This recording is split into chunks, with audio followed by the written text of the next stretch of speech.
Hello बच्चों, कैसे हो आप सभी लोग। आई होप आप सभी लोग बहुत अच्छे होंगे। मैं आप सभी का स्वागत करती हूँ आपके अपने चैनल के विलो इन हिंदी पर।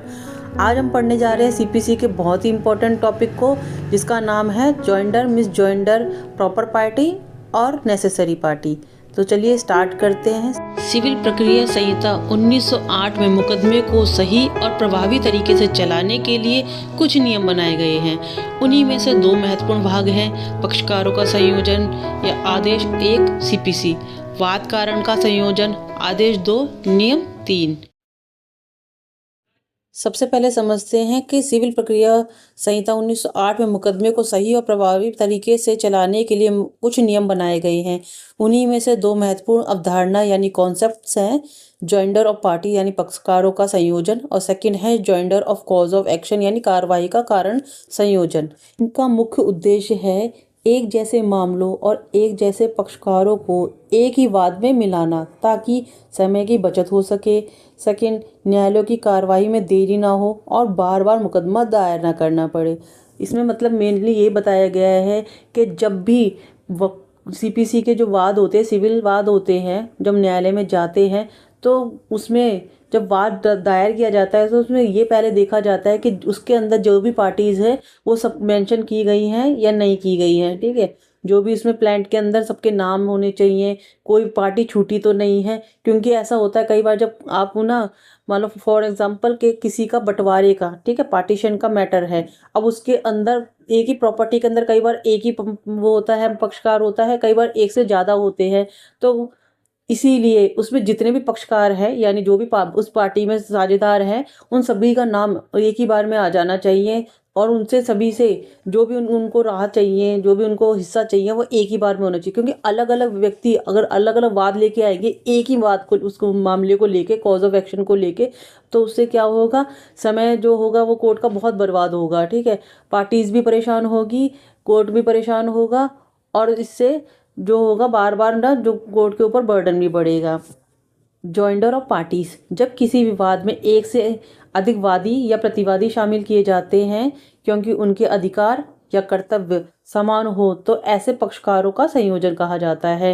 मतलब एक ही वाद के अंदर जब बहुत सारे प्रतिवादी या वादी होते हैं, तो उनको सभी को एक साथ जब एक ही वाद में शामिल किया जाता है तो उन्हें पक्षकारों का संयोजन कहा जाता है, यानी जॉइंडर ऑफ पार्टीज कहा जाता है। ठीक है, सीपीसी का नियम के अनुसार आदेश 1, अगर कई लोग के हित, लेन देन या राहत यानी मुआवजा एक जैसा हो तो उन्हें एक ही वाद में शामिल किया जा सकता है, फॉर एग्जांपल पार्टीशन। ठीक है, अब इसके उद्देश्य देखते हैं।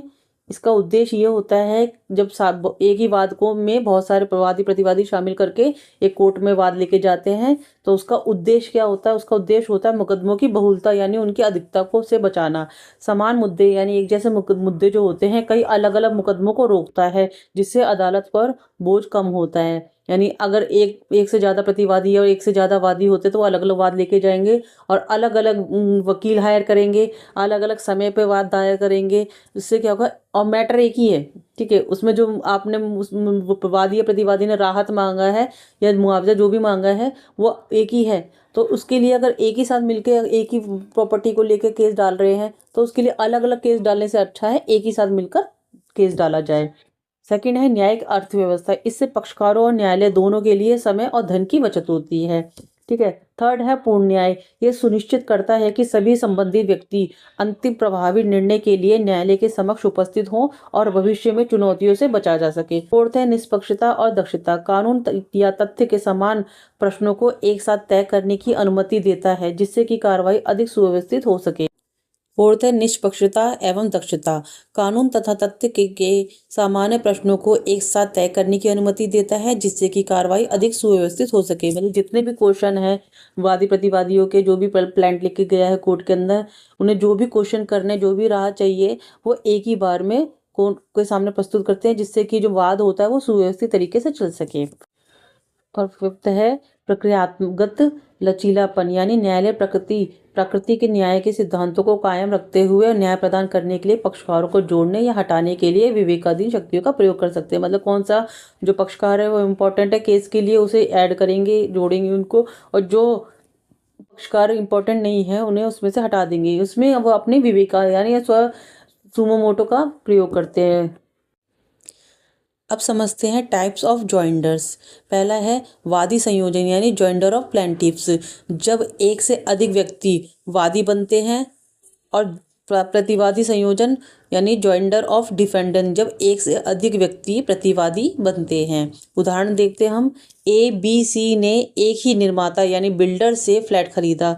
सभी को समान दोष यानी सभी को के जो फ्लैट्स में थी एक ही जैसी प्रॉब्लम थी, ठीक है, और निर्माता ने मरम्मत करने से मना भी कर दिया। तो ऐसे में ए बी सी अलग अलग वाद न करके एक ही वाद में वादी बन जाते हैं। इसी को संयोजन पक्षकार या पक्षकारों का संयोजन जॉइंडर ऑफ पार्टीज कहते हैं। मतलब जब भी किसी तीन लोगों ने मिलकर एक ही बिल्डिंग में फ्लैट्स खरीदे, अब तीनों की बिल्डिंग में चाहे वो किसी भी तरीके से प्रॉब्लम है, ठीक है, चाहे वो प्लम्बर का प्रॉब्लम है, चाहे वो फर्श का प्रॉब्लम है, या बिल्डिंग की लिफ्ट का भी प्रॉब्लम है, ठीक है, तो वो क्या करते हैं, वो अलग अलग पार्टीज जाकर केस नहीं करते हैं।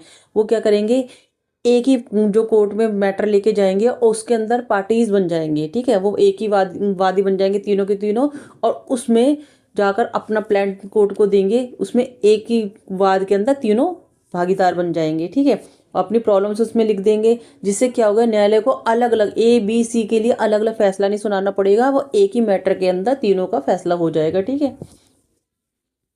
Gender of cause of action, order 2 rule 3 CPC. पक्षकारों का संयुक्त कार्रवाई यानी वाद का कारण जो है वो पक्षकारों का समान होता है।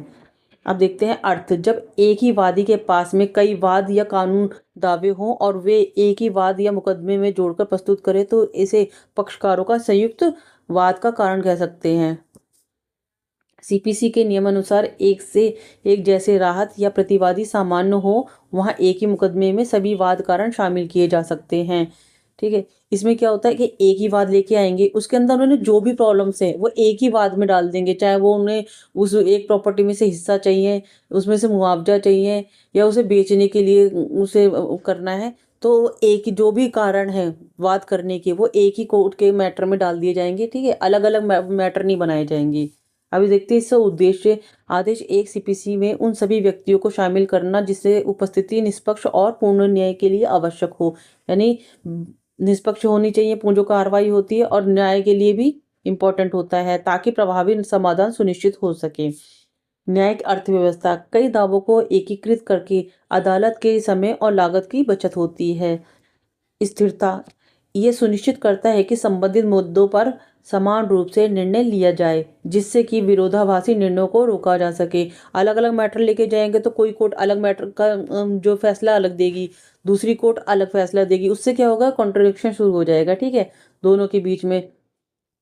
और पूर्ण निर्णय और समाधान, एक ही बार में सभी विवादों का पूर्ण समाधान करता है। अब इसको उदाहरण से समझते हैं कि एक के पास बी के खिलाफ 2 दावे हैं।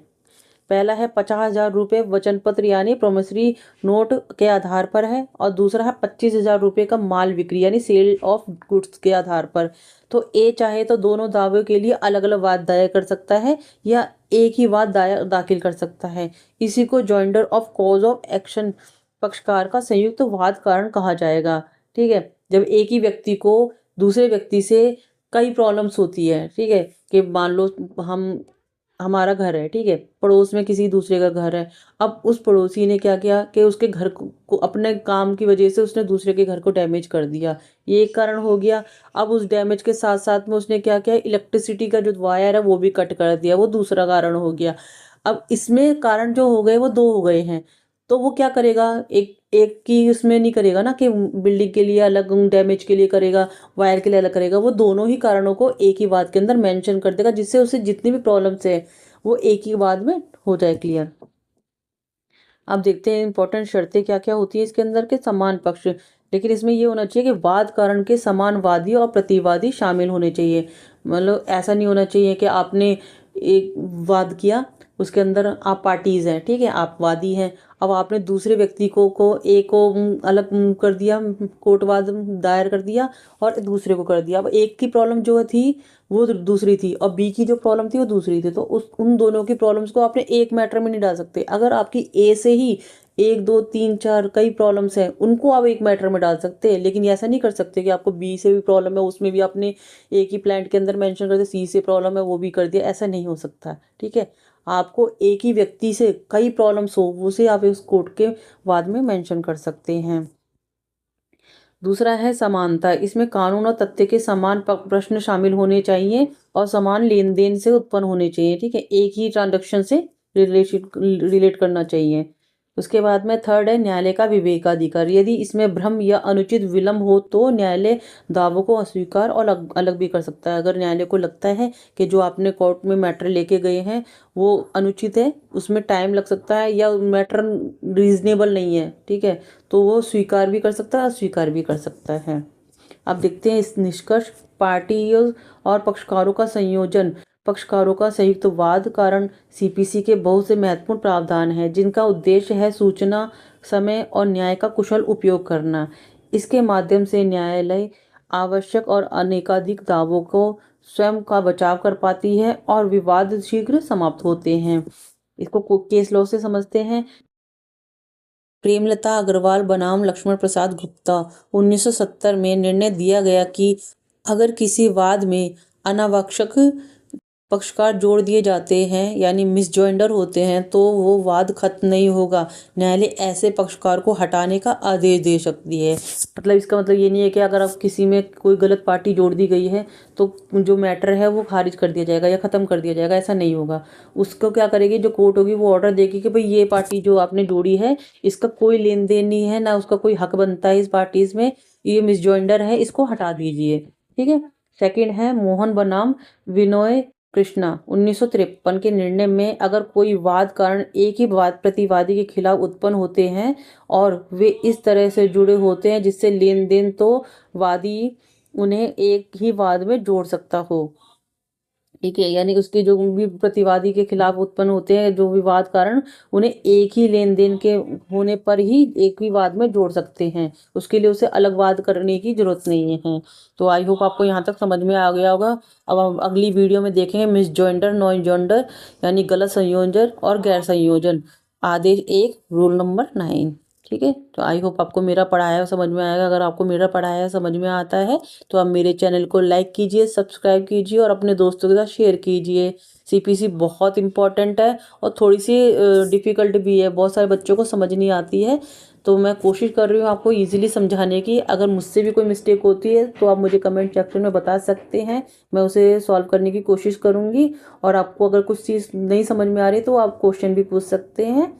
तो यहाँ वीडियो हमारा समाप्त होता है। राधे राधे।